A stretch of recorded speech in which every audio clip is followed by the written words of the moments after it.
আসসালামু আলাইকুম এভরিওয়ান। রেখে যাওয়া ভালোবাসা গল্পের 4 নাম্বার পার্ট। যারা এখনো 3, 2, 1 দেখেননি দেখে আসুন। তো যারা এখনো এই চ্যানেলটি সাবস্ক্রাইব করেননি একটু কষ্ট করে সাবস্ক্রাইব করে নিন। তো আর বেশি কথা না বলে চলুন গল্প শুরু করে দেই। অন্ত আয়শাকে সুন্দর করে সাজিয়ে দিল। তোকে খুব মিষ্টি লাগছে আমার পুরিটা। থ্যাংক ইউ আপু। তোকে যে দেখবে সে পাগল হয়ে যাবে। যাও তো, মিথ্যা কথা বলো তুমি আপু, বলে নিজে রুমে গেল। আশিকে দেওয়া কালো গ্রাউন্ড হাতে নিয়ে আসে আর লজ্জা পাচ্ছে। গ্রাউন্ড পরে সুন্দর করে ওড়না মাথায় দিয়ে নিল। হাঁটু সমান বিনুনি ওড়না ভিতর দিয়ে হাঁটুতে পড়ে আছে। লম্বা উঁচু জুতা পরলো আজকে। আয়শা একদম উঁচু জুতা পরতে পারে না।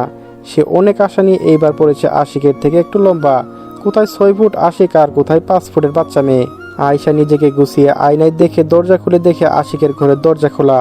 আয়শার ঘরে সোজাসুজি ঘরটায় আশিকের। দরজা খোলা থাকলে এক ঘরে থেকে অন্য ঘরে সব দেখা যায়। আয়শা দরজায় দাঁড়িয়ে আছে। আশিক ড্রেসিং টেবিলের সামনে দাঁড়িয়ে চুল সেট করছে। আয়শাকে দেখা যাচ্ছে। কালো গ্রাউন্ডে আয়শাকে পুরি লাগছে। হালকা মেকআপ, চোখে কাজল, আইনালার, মাস্কারা, গাঢ় খায়েরি রঙের লিপস্টিক দেওয়া। হাত ভর্তি আশিকের কিনে দেওয়া চুড়ি। ভিড় করে মাশাল্লাহ বলে উঠল, I am sick for this word.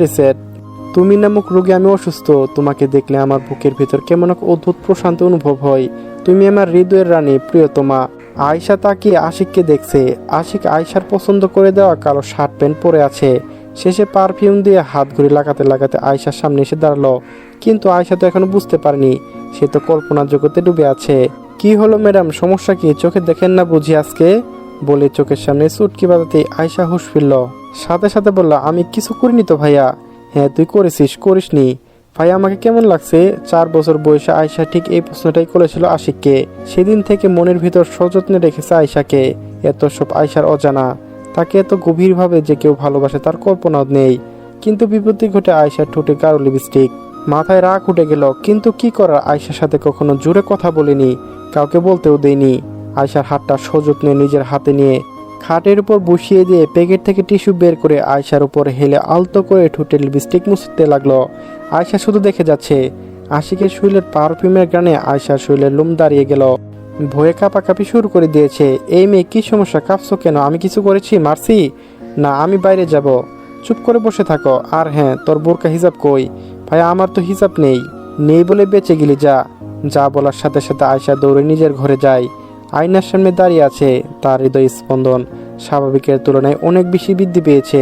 বুকে হাত দিয়ে দাঁড়িয়ে আছে। খেয়াল করলো গাঢ় খায়েরি রঙের লিপস্টিক আর ঠোঁটে নেই। হালকা হালকা বোঝা যাচ্ছে। সবাই রেডি হয়ে বসে আছে। উপর থেকে আয়শা আর আশিক দুইজনে একসাথে বের হলো সিঁড়ি দিয়ে নামার সময়। বাড়ির মহিলারা বলল, আমাদের ছেলে মেয়ে দুটিকে কি সুন্দর লাগছে, মাশাল্লাহ, কারণ নজর না লাগুক। সবাই একসাথে বাড়ির গাড়ি করে বের হলো। আয়শার পিছনের সিটে বাড়ির মহিলারা বসেছে। আশিক ড্রাইভিং সিটে, অন্য পাশের সিটে বসেছে। আকাশ বাইকে যাবে। যেতে যেতে আয়শা জানলা দিয়ে বাইরে তাকিয়ে আছে। এক বাইকের কাপড় বসে যাচ্ছে, কি সুন্দর লাগছে। ইস, আশিক ভাইয়া যদি বাইকে থাকতো। আর থাকলেও কি আমাকে নিত? মন খারাপ হয়ে গেল অষ্টাদশীর। আশিক আয়শাকে গাড়ি আয়নার লক্ষ্য করলে বাইরে তাকিয়ে দেখলো বাইকে বসে যাচ্ছে প্রেমিক প্রেমিকা। আর তাদের দিকে তাকিয়ে আয়শার মন খারাপ। আশিক আর কিছু বলল না। গাড়ি থামলো বিশাল মেলার সামনে। সবাই নেমে গেল। আয়শা বসে আছে। তার মন তো অন্য কোথাও। আশিক বলল, তোমরা ভিতরে যাও, আমি গাড়ি পার্কিং করে ওকে নিয়ে আসছি। সবাই এগিয়ে গেল। আশিক গাড়ি পার্কিং করে বলল, ম্যাডাম কি ঘুরতে এসে গাড়িতে বসে থাকবেন? আমি কি আপনার ড্রাইভার? কি? সবাই কখন নেমে গেল? আমি কোথায়? আমি ঘুরতে যাব, আমাকে কোথায় নিয়ে এসেছেন? আশিকের এত হাসি পেল। এই মেয়ে সত্যি বোকা নাকি? গাড়ি থেকে নামো। গাড়ি গেট খুলে আশিক দাঁড়িয়ে আছে। আয়শা নেমে দাঁড়ালো। এই এত উঁচু উঁচু জুতা পরে কিভাবে হাঁটবো? আল্লাহ আমাকে আজকের দিনটা সাহায্য করো প্লিজ। আর জীবনে এমন উঁচু উঁচু জুতা পরবো না। আমার মান সম্মান তোমার হাতে। বলেই এগিয়ে গেল। এক পা দুপা করে আশিক আয়শার হাত ধরলো। তারপর নিয়ে গেল মেলার ভিতরে। সবাই আগে আগে মেলার ভিতরে চলে গেছে। এই জন্য আশিক ওদের দেখতে পায়নি। যদিও কাছে ফোন ছিল, কল করতে পারতো, কিন্তু করেনি। তার প্রেয়সীর সাথে ঘুরতে পারবে একা একা, এটা তো অনেক নিজে চাই। ভাইয়া ওরা সবাই চলে গেছে, তুই চল। আশিক আয়শার হাত ধরলো। মেলার ভিতরে যদি হারিয়ে যায়। হাঁটতে হাঁটতে আয়শা দেখলো ফুলের দোকান। আশিকের হাত ধরে টানাটানি করে নিজের হাত ছাড়ানোর চেষ্টা করতেছে। কি হলো, সমস্যা কি? হাত এমন করছিস কেন? ভাই আমি ওই দোকানটায় যাব, ছেড়ে দেন। আশিক ছেড়ে দিল। আয়শা যাই ফুল দেখছে। পুরো দোকানটায় ফুলের বাগান হয়ে আছে, এত ফুল। আশিক কাছে দাঁড়িয়ে দেখছে। আয়শা ফুলের ঝুড়ি হাতে নিয়ে দেখছে। ভাইয়া এটা সুন্দর না, আমি নিব বলে দোকানিকে দিতে বলল। কিন্তু আশিক বারণ করলো। আয়শার মন খারাপ হয়ে গেল। কিন্তু কি করবে, সে তো এই মেলায় এসব পরে দিয়ে তার পরিচিকে সবার দেখা করার সুযোগ করে দিতে চায় না। মেলায় ঘুরতে ঘুরতে আয়শা চলে গেল ফুচকার দোকানে। ভাই আমি ফুচকা খাবো, এখন যদি না বলেন তাহলে আমাকে কিন্তু আম্মু কই আছে সেখানে দিয়ে আসেন। ঠিক আছে খা। মামা যতক্ষণ না বলে ফুচকা বানাতে থাকবেন বলল দোকানিকে। আয়শা মহা খুশি। মামা বেশি ঝাল দিবেন বলে আয়শা প্রস্তুত হয়ে নামলো ফুচকা খেতে। 1 প্লেট 2 প্লেট করতে করতে পাক্কা 10 প্লেট ফুচকা খেলো। ভাইয়া আপনি একটা খেয়ে দেখুন না। না তুই খা, একটা খেয়ে দেখুন না প্লিজ প্লিজ। আয়শা জোর করে নিজের হাতে একটা ফুচকা খাইয়ে দিল আশিককে। তো ম্যাডাম এত খাইতে পারেন জানতাম না তো। শেষ প্লেট খেয়ে ঝালে আয়শার অবস্থা শেষ, হা করে আছে, চোখ দিয়ে পানি পড়ে যাচ্ছে। দেখে আশিকের হৃদয়ে রক্তক্ষরণ শুরু হতে লাগলো। তারপরে সে চোখে পানি আসতে দেয়নি কোনোদিনও। আর সামান্য ফুচকার ঝাল এত বড় কাজ করেছে। ফুচকার উপর যত রাগ হচ্ছে তার থেকে বেশি নিজের উপর রেগে হচ্ছে। সে যদি না খাইতে বলতো তাই তো এমন হতো না। তাড়াতাড়ি পাশে একটা আইসক্রিমের দোকান থেকে 10টা আইসক্রিম কিনে নিয়ে এলো। 10 প্লেট ফুচকার জন্য 10টা আইসক্রিম। একটা আয়শার হাতে দিয়ে বাকিগুলো নিজের কাছে রেখে তাড়াতাড়ি খেতে বলল। ভাইয়া এতগুলো আইসক্রিম কার জন্য? বাড়ির সবার দেখা পেয়েছেন? না, তাহলে তো আইসক্রিম তো গলে যাবে। গাড়িতে চল বলে ফুচকা বিল পরিশোধ করে গাড়িতে নিয়ে গেল। এসব এখন শেষ করবি? কি এসব আমার? থ্যাংক ইউ ভাইয়া বলে খেতে লাগলো একটা একটা করে। শেষ করছে আর আশিক একটা একটা করে খুলে দিচ্ছে। সব খাওয়া শেষে আয়শা মুখে লেগে আছে। আশিক ঝুঁকে টিস্যু পেপার দিয়ে মুখ পরিষ্কার করে দিল। আয়শা তাকিয়ে আছে। মুভিতে নায়ক নায়িকাদের এভাবে পরিষ্কার করে দেয় মনে পড়তে আয়শায় লজ্জায় গাল লাল হয়ে গেল। খাওয়া শেষ করে আশিক আবার মেলার ভিতরে নিয়ে গেল। মেলার এক পাশে ছোট একটা নদী আছে। নদীর পাড়ে একটা সুন্দর বকুল ফুলের গাছ। সেখানে নিয়ে গেল আয়শাকে। এখানে বস। আয়শা বসলো। তুই বসবি, আমি একটু আসছি। কোথায় যাবেন ভাইয়া? আমি এখানে একা কি করে থাকবো? আমি 5 মিনিটের মধ্যে আসছি, তুই থাক। এখান থেকে উঠতে যেন না দেখি। আচ্ছা। ভাইয়া এখনো কোনো আসছে না? আমার তো ভয় করছে। পাশে কিছু বখাটে ছেলে আয়শার দিকে তাকিয়েছিল। আশেপাশে কাউকে না দেখে কাছে এসে জিজ্ঞেস করলো, কি সুন্দরী, একা নাকি? আয়শার ভয়ে হাত কাঁপছে। পিছন থেকে আশিক আয়শার কাছে এগিয়ে যেতে যেতে বলল, না সঙ্গে আমি আছি। কেন দাওয়াত দিবে নাকি? আশিককে দেখে ওরা ভয় পেয়ে চলে গেল। কি হলো, ভয় পাচ্ছিস কেন? আমার শেষ নিঃশ্বাস পর্যন্ত তোর শরীরের ফুলের টোকাও কেউ দিতে পারবে না। তুই পর্যন্ত আসা কল্পনার আগে আমার সাথে মোকাবেলা করতে হবে। আয়শা অবাক নইনে আশিকের দিকে তাকিয়ে আছে। আশিক আয়শার পায়ে হাত দিতেই, এ কি ভাই, আপনি পায়ে হাত দিচ্ছেন কেন? চুপ থাক, একটাও কথা না। আয়শা চুপ মেরে গেল। আশিক আয়শার পায়ে 4 ইঞ্চি হিল জুতো খুলে একটা শু পরিয়ে দিল। আশা থেকে লক্ষ্য করছে আয়শা ভালো করে হাঁটতে পারছে না এই জুতা পরে। আয়শা চুপ করে শুধু দেখে যাচ্ছে। জুতা পরা শেষ, আয়শা উঠে নদীর ধারে দাঁড়িয়ে আছে। কত সুন্দর প্রাকৃতিক বাতাস। এই বাতাস মন ভালো হয়ে যাওয়া ওষুধ। বকুল ফুল পড়ে আছে। আয়শা কিছু ফুল কুড়িয়ে নিচ্ছে। তখন মনে হলো আশিকের দেওয়া ফোনের কথা। সাথে সাথে সাইড ব্যাগ থেকে ফোন বের করে ক্যামেরা অন করলো। ক্যামেরা এত সুন্দর ক্লিয়ার। খুশিতে কয়েকটা প্রকৃতির ছবি ক্যামেরা বন্দি করে নিল। নিজের ছবি কি করে তুলবে এটা চিন্তা করার বিষয়। আশিক বসে ফোন টিপছে। কাছে গিয়ে বলল, ভাই আমাকে একটা ছবি তুলে দিবেন? আমি একা একা তুলতে পারছি না তো। আশিক উঠে গেল। আয়শা দাঁড়িয়ে আছে। আশিক ফোনে ছবি তুলে দিল। কাছে যেয়ে দেখাই দিল কিভাবে হাত রাখবে, কেমন করে তাকাবে।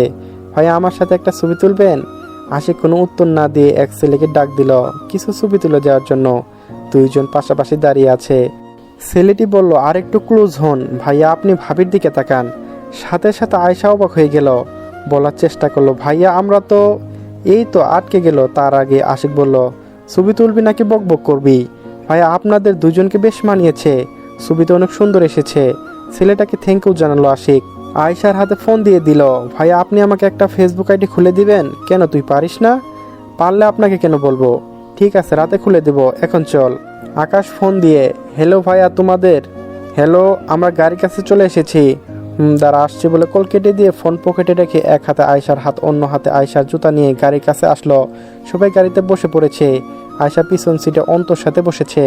কিরে আয়শা, তুই কোথায় ছিলি? আমরা ঘুরলাম, তুই একা একা কোথায় গেছিলি?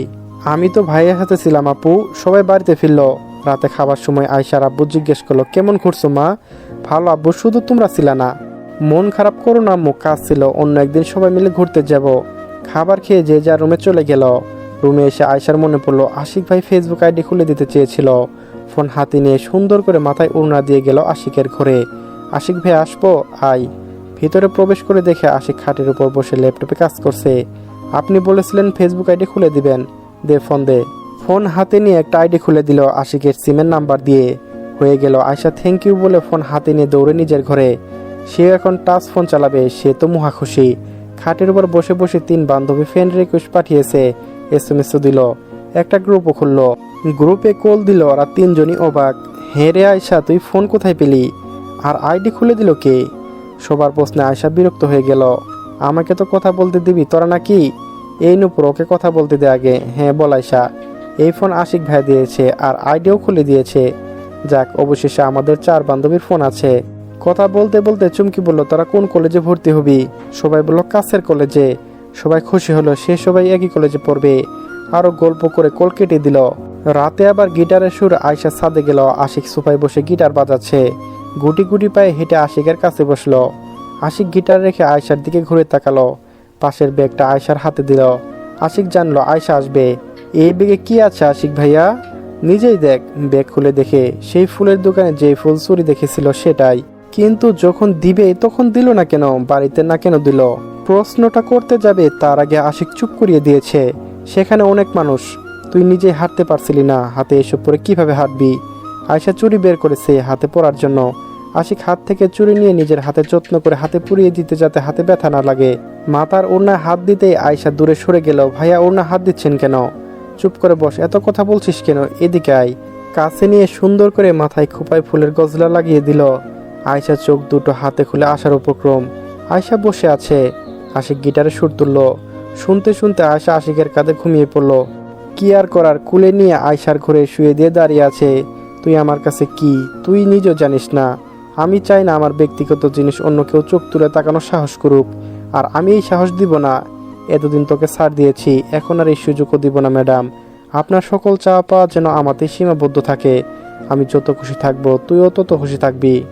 একই রকম তুই শুধু আমার সামনে সেজে গুজে ঘুর ঘুর করবি, আর আমি তাকিয়ে দেখব। কপাল আলতো করে একটা চুমু খেয়ে সাথে সাথে রুম ত্যাগ করলো। সর্দারবারে সবার চোখে ঘুম কেবল আশিক ছাড়া। তার প্রেয়সীকে আপন করে নেওয়ার চিন্তা। পারবে কি তার পরিবারের সামনে নিজেকে তার প্রেয়সীকে যোগ্য করতে? এই চিন্তায় তার কত শত রাত নির্ঘুম কেটে যায়।